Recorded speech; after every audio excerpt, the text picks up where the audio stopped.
Hi, everyone, and welcome back to the main stage. I saw actually a few of you asking if the brand purpose and storytelling panel was still happening. It's right here. I'm so happy to be moderating it. I'm joined by three incredible women today and so humbled by it. Jessica, Lauren, and Susan, welcome. Can you hear me okay? Yep. Yes, glad to be here. Cool. So I wanted to jump straight in, and because I know that there's a lot of us in the audience who are still young and still building our careers in marketing, I would love to actually hear from you what your journey has been and how you came to be in the role that you currently are. And maybe we can start with you, Susan. Sure. Can you hear me? Yes, we can hear you. Great. Yeah, happy to. First of all, thank you for inviting me today. My career took quite a turn. I'd say I had a circuitous path. My dream was always to be an electrical engineer. So my training, I'm an engineer by training. And then early in my career, I joined Apple, and I took a 180-degree turn. And somebody saw something in me I didn't see in myself. I didn't even know I had the aptitude. Someone else called it out. And I took a bit of a leap of faith, and Apple was a great training ground for a marketer. And I've never looked back. I love it. It's my passion. And ever since then, I've been in marketing for technology companies around the world. And now I am at Truist, which is the formation. It's the largest financial services merger in 15 years. So it's a brand new brand, a merger of SunTrust and BB&T. And I joined financial services because we're purpose-based. So I'm really looking forward to this. To talk about how we help build our communities and our purpose through brand. Thank you so much, Susan. Jessica, tell us a bit about yourself. Sure. Yeah, likewise. Thank you so much for having me today. And, similar to Susan, I took a bit of a turn a few years ago in my career. So I was in marketing from the start, started on the digital advertising side at an agency, worked at a few different agencies, and ended up at Autotrader, which is a Cox Enterprise company. Not everyone knows the Cox brand, but we formed Cox Automotive about 10 years ago, I guess. And I've been here for a long time. And at Cox, as we acquired new brands, I had an opportunity within marketing to lead marketing for different brands within automotive. Gained a lot of experience, similar to what you said, Susan. I on that side of my career, wanted to be in marketing forever. Wanted to be, that was the track. I'm very passionate about purpose and about brands and what that can do in our space. And I had an opportunity a couple years ago, similar, where someone saw something in me that I didn't see, didn't think I would make a turn, and took a really neat turn into operations, leading the business side of a marketing company. So being able to apply my expertise in marketing in a different way to run Autotrader and Kelley Blue Book brands has just been awesome the last couple of years. So taking marketing, using it as its core, and now having a chance to look at how we build a business around it. So it's interesting that Susan went from technology to financial services. You went from auto marketing to media, and now we have Lauren, who went from media to technology and financial services. So this has all worked out. So tell us a bit about you, Lauren. Yeah, hi, everybody. So happy to be here as well. My career, I would say earlier on, I wanted to be a journalist. It's what I studied in college. So I think when it comes to storytelling, I always loved the storytelling aspect to everything that I did. But I decided when I graduated that I didn't actually want to be a journalist. And so I went into research. I've always been really curious about people. And from, I think, that combination of storytelling and just curiosity about human nature dovetailed into marketing, but as you mentioned, was always in media. And when I left media and decided to get into financial services, mostly because I was really passionate about where we can make an impact on people's lives. And I met with a couple of people from Square, and I knew from the second that I walked into their office that it was the place that I wanted to work. And it's been a great turn, just taking a skill set that I had previously in media and putting it towards a sector that is doing a lot of good for small business owners. That's awesome. Thank you all for that.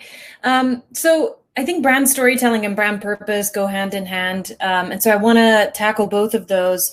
I want to start with brand purpose because I don't know about you, but I mean, almost every ANA conference or almost any conference that you go to, you hear CMOs talk about brand purpose, and it's become in some ways a little bit of a noise. And so I want to hear from you, given the fact that brand purpose has become a bit of a buzzword, how do you make sure that you center your brand around purpose, and what does that mean? Can you break it down for us a little? And what differentiates kind of inauthentic brand purpose from authentic brand purpose? And Susan, I'll start with you because you made the comment around brand purpose, and now you decided to join financial services because of that. Sure, it is a bit of a buzzword. I'd say it's on trend, right? And there's a big difference between having a purpose and making it real. So our brand purpose is the same as our company purpose. So it's much bigger than marketing. It's much bigger than me. And the hard part has been making it real. And that started with research. When we declared our purpose, we interviewed over 195,000 people to understand how we could make it real for them. We have to translate. So almost every company has a purpose on a wall, but what does it mean to each person that we deal with, each client, each prospect? So we could talk to them in their language. And for us, it was important that purpose is not philanthropy. It's not feel good. It has to be what we do every day. ROI. Every employee has to be able to connect to it. And that took years and investment and commitment. And it's a long journey, and it's rewarding, and it helps you both financially and makes you feel good. And I'm curious, Susan, how did this change or morph because of the acquisition? Yeah, we're the result of two purpose-driven companies coming together. So we just declared our new purpose in February when we launched the brand. So our new purpose, inspiring and building better lives and communities, is brand new. But that really helped through the merger because it's a merger of equals, which can be difficult. And so the fact that we're both anchored in purpose was very important. And when the pandemic hit, we were in the middle of a 36-city tour going to our centers across as a result of the merged bank, which now we're one of the largest banks in the country, trying to go to all of our major centers and actually just talk about purpose. The leaders just going around just talking about why we exist and who we're here to serve. And we had to cut that short, so we did the other ones virtually. That makes sense. Lauren, tell us a little bit about the purpose of Square and how that shows up in the marketing execution you guys do. Well, I agree with everything that Susan said already. And I would say for Square, which is a company that was born out of the last economic downturn when a lot of people were starting their own businesses and they didn't have a way that they could easily get paid. So it was really all about empowering business owners to succeed on their own terms and leveling the playing field. And I think that when I think about purpose, I think it goes well beyond marketing at Square, but we try to make sure that it comes through in everything that we do and say. But really, I think a strong brand purpose is like an internal compass that really guides like your decisions, your product decisions, and everything that you do. And I think for us, the way that has showed up, especially during COVID, is saying, what's the thing that we can do that's going to help our small business owners the most right now? Is it actually putting a campaign on TV, or is it taking the money that we would spend on a campaign and putting it towards giving like free SaaS to our small business owners in a time when we know they're really hurting? And I think when you have a really strong brand purpose inside your company, it's just a very unifying force, makes it really easy, I think, to make those trade-offs and decisions because everybody's united around what you're there to do every day. And so that's the way that I think a brand purpose sort of lives throughout an organization and can be especially unifying, especially during challenging times. So sometimes you talk about your brand purpose, but you also have to act around your brand purpose, even if it takes away from the talking sometimes. Yeah, I mean, one of Square's principles is show, don't tell. And I think that is very much comes to life in the way that we market too. And so we can talk about this a little bit later on, but that's a big part of what we do as a company. And so sometimes we show our sellers that we're there rather than say that to them by doing things for them that we don't really even talk about outside publicly. I love that. Jessica, you're super familiar with the automotive industry, but also obviously the media industry. How does brand purpose show up in those two different and very, very different industries? Yeah, very different. But I think similar to what Susan and Lauren said, the purpose really has to be who you are as a company. It should transcend the industry in some ways. It should connect business and who you are. I love what Susan mentioned. We think of it very similarly there, that of course it's about doing good, but it's not just about doing good. It's about the business overall. And that helps this purpose connect to each person within the business, which then exudes in who we are as a brand and what our marketing is. We have a consistent, we call it our why. So, but it is our brand purpose, and it's across all of Cox Enterprises. So to your point, Anda, it actually goes beyond just automotive.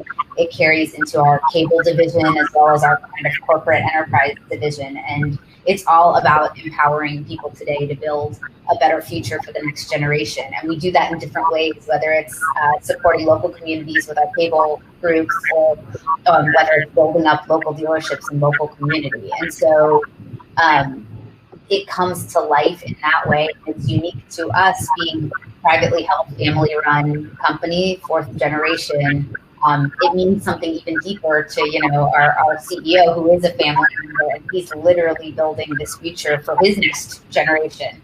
And so the idea behind that purpose is that if we all feel in our hearts that that's something we can rally around and we're behind, it'll kind of come through in every communication and engagement that we have with customers and consumers out there. And we all know as consumers, you want to associate with brands that believe in what you believe in. Yeah, that resonates a lot. I'm curious, across all three of you, how has the pandemic either brought that purpose to life and made it more important, or pressure tested that purpose? And would love for you to talk about your companies, but I would also love maybe to hear an example of how brand purpose hasn't come to life for other companies or industries during this time. Feel free to jump in. So I can jump in as far as, from our perspective, I think that brand purpose, like Lauren said, show don't tell. I mean, isn't that such a good human lesson in general that we should carry into business, right? But I think through the pandemic, that's been one of the biggest tests to a lot of businesses.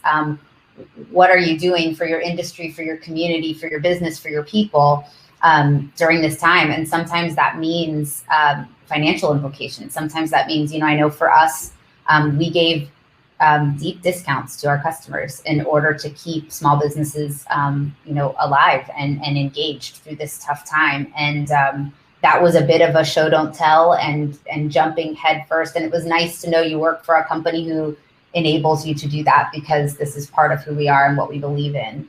I think, I'd have to think about a specific example of what's done the opposite. But I think some of it comes to mind is all of the marketing and messages that we all saw out there right away. And there were, a ton of news in our industry, in the media industry, about it, where you would see every commercial sounds the same, with the slow piano music and the now more than ever, unprecedented times, all these things. And I think part of the struggle for everyone is through that, what brands kind of did that because they thought that they had to, but therefore maybe it wasn't authentic to what they were able to provide to their customers, versus coming to the table with real change and real enablement to get through a tough time.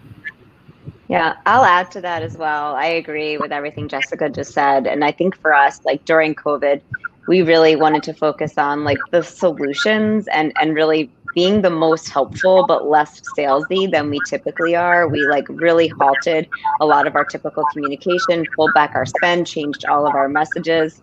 And the idea was really to focus on the things that we thought would be most helpful. And I won't say call out a specific brand, but I think for us during this time, it was not about our brand at all. So I think that, we tried to acknowledge and be really authentic about like acknowledging the place and challenging times that people were in. But I think that we didn't make it about us or about Square, really being there or understanding what it feels like. Because I think for someone who is running a small business, who's not sure how they're going to pay rent or get their employees paid in the next month, for us to say that we're there with you just feels really inauthentic. So I would say that's something that we were focused on, is really solutions, utility, things that would be most helpful to our customers during this time, rather than making it a moment that was about our brand. So I would say the thing that I saw a lot of brands do is make it about them. And I think that's where probably for people who are really struggling, that feels really just, I don't want to say wrong, but I'll say I don't think it resonates with consumers. Yeah, Lauren, it was very similar for us being in financial services. We had to redirect our purpose from where it was towards helping people during the crisis. So we just launched the brand in February at the Super Bowl. So Truist is a new brand, and we're coming out and we're saying we're purpose driven, we care about you, we're trying to help you. And then COVID hit. So what we did was we redirected all that energy in the company. 59,000 people say, okay, now we got a burning platform. We got to keep businesses open. We got to keep people in their jobs. How are all of you going to do that? And so it was really, it was a monumental effort, because we had been talking to people about what's your why? Why are you here? How can you make a difference? And then there was the opportunity to do that. And as a result, we're the fourth biggest bank. We gave away the fourth largest amount of PPP loans, $13 billion in loans. So we just put all hands on deck to getting this money into small business owners' hands. And then we gave forbearances on mortgages and credit cards and personal loans.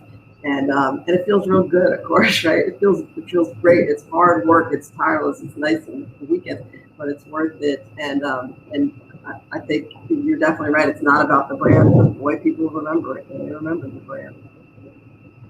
So I have a follow-up question to that, because I think there's an interesting tension between doing good and telling the world that you're doing good, and when you do one versus the other, and you just addressed some of it, and how that ties to brand storytelling as well. And so, to what extent should you tell the world that you've done something good versus just do the thing that you know that reflects your brand purpose? And how do you handle the sequencing of that as well? I'd love to hear from Lauren and Susan, because you were just talking about this. I think we have a duty to tell people what we're doing when we're doing good. I actually think it's a marketer's responsibility, because then you attract more people. You attract more people to your light, and you can do good for more people. And then you mentioned Anda, that there are younger people on the call. I also have to learn this in my personal life, because it's always hard to self-promote. You don't like to self-promote. But if you don't tell people what you can do, you can't do it on a larger platform, and you can't help more people, and you can't make a bigger impact. So I think it's the same way with organizations. When you do good, you have to tell people so that you can attract people. I love that. Thank you, Susan. Don't be shy, basically. Don't be shy, personally or professionally. I would say we're definitely more of a hybrid. Sometimes we tell, sometimes we don't. I think it depends, right? And I think a little bit of it is just intuition. Like, just saying what we did feel icky to us. I feel like, I know that's like not a very like strategic term, but I think that is something that does guide us. And I think that we do try to just do the right thing.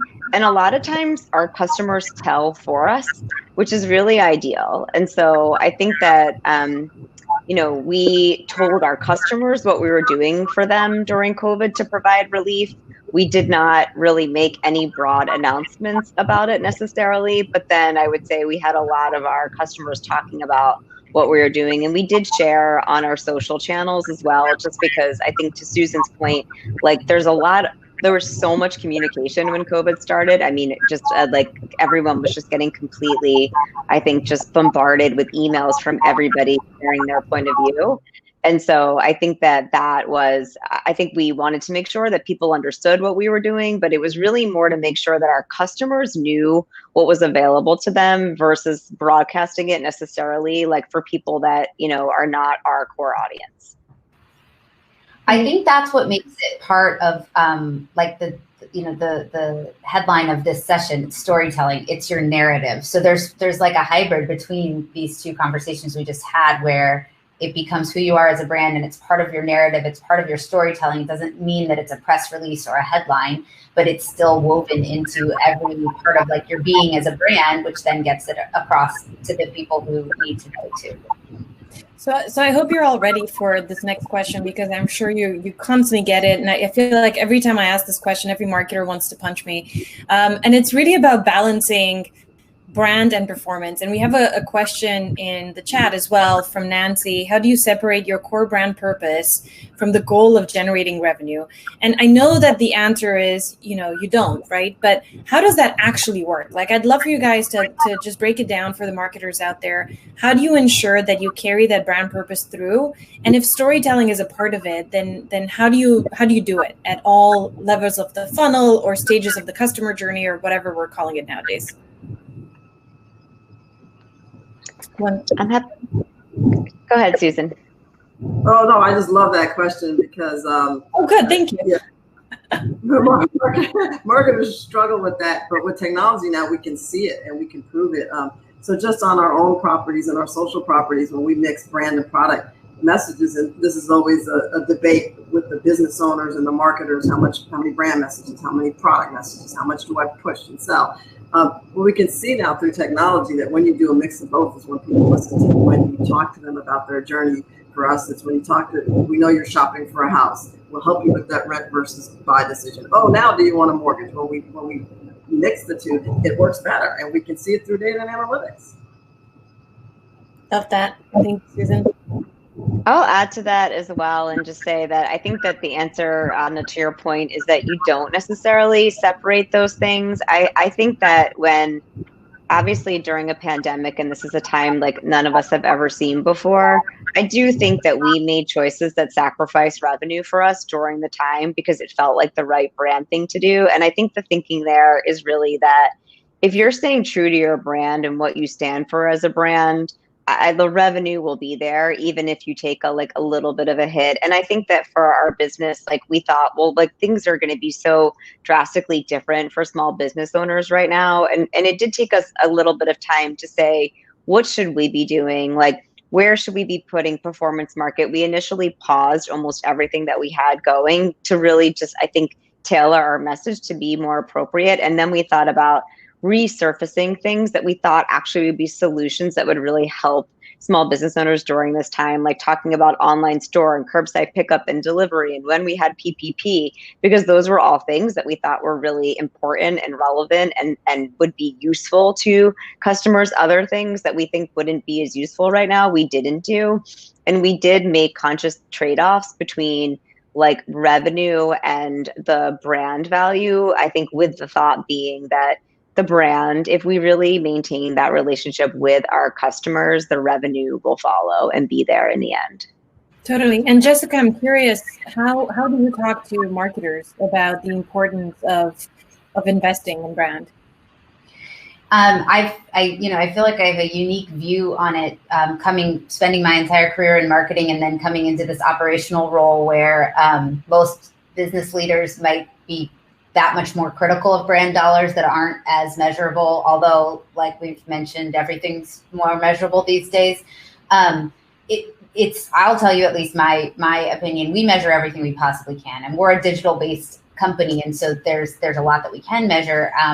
But at the end of the day, there's also just what we know and the fundamentals of influencing people's behaviors, and that comes with a multi-faceted approach to marketing and to the psychology behind really, affecting how someone thinks about your product or your brand. And so, the broad answer is that you always need a mix of the two. Always, I would say, always need a mix of the two. Now, how far you go on one side of the spectrum or the other varies based on your situation. I think similar to maybe what you were just saying, Lauren. I mean, for us personally during the pandemic, we run a dual-sided marketplace. We have to let consumers, car shoppers, know all of the tools that are at their disposal to shop for cars during a time when you can't walk into a dealership, yet they're not the ones that pay us. Our revenue model is around manufacturers and dealers. And so we have this kind of conundrum where we need to keep spending marketing dollars to make sure these people know what's out there and what tools are at their disposal, even if some of the revenue takes a hit. To that point, it's about the right thing to do, but to continue to get the brand message, and then, follow it up with performance to make sure you capture the attention that you drive out there with a brand and awareness message. So to me, it's how these things go hand in hand. And it's, you want to get, I would say these days, 90% of the way there with science, and then the 10% is the knowledge and the expertise that you have on your team and what you know is the right thing to do through research and the psychology of it. We have a question that's a good follow-up question there, and it brings our conversation a bit more into the tactical stuff. From Jacqueline, do you have a set process in place to ensure brand purpose is represented from job postings to recruit the right people all the way to marketing? I can jump in real quick. I actually just put this in place. I would say it was more organic for us in the past, and when that happened, then it wasn't as consistent. So we put a whole employment branding team together, and now a process in place for the very intentional words we use, the tone we have, who we want to be as a brand personality, and how that flows into every single thing we do, whether it's how you feel when you walk in our physical doors, or whether it's a job posting to your point earlier, or a piece of advertising. It should all be cohesive. It doesn't mean that it's going to be the same until the end of time. I mean, I think your purpose is and is long-standing, but your message is going to evolve. So it needs to find a way to ladder up to that bigger purpose. And we have a process in place, and then guidelines and expertise and training, so that every person in the company understands what it means and can apply it to their day-to-day. And Jessica, it's similar for us with several processes. It started, I like to say, I think purpose is CEO led and marketing design. I think, purpose is all about the CEO who has to drive it, but marketers really have to help design it and make sure it's everywhere. So I spent a lot of time with each business leader, line of business leader, discussing how does it relate to you? How can your team live it? And how can it potentially help you financially as well? So that there's a real understanding. And then the processes came from there. For example, in our physical branches, we have morning stand-ups every week where we talk about purpose and say, what are specific examples of where you lived your purpose and where you helped clients. And so the processes just flowed, I think, from the leaders. Love that. So I have one last question for you guys. We haven't talked too much about brand storytelling. I want to just ask you, what are the storytelling efforts that you're currently putting in place, especially given the reduced budgets due to COVID-19?